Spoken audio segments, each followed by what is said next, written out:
Hi guys, coming 2 weeks లో చాలా IPOs అయితే లైన్ అప్ అయి ఉన్నాయి. అయితే నేను ఒక ఐపీఓలో ఇన్వెస్ట్ చేసే ముందు ఏమేమి చూస్తానో క్లియర్ గా చెప్తాను. వీడియోని అయితే సేవ్ చేసి పెట్టుకోండి. First thing, offer for sale are fresh issue.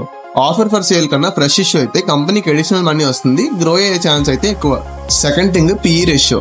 Company PE ratio కనుక ఇండస్ట్రీ పీఈ రేషియో కంటే ఎక్కువ ఉంటే ఆ గ్యాప్ ని కవర్ చేసే ఒక ఎక్స్ట్రా ఐడెంటిటీ అయితే ఉండాలి, అయితే బ్రాండ్ గానీ లేదా గుడ్ విల్ గానీ.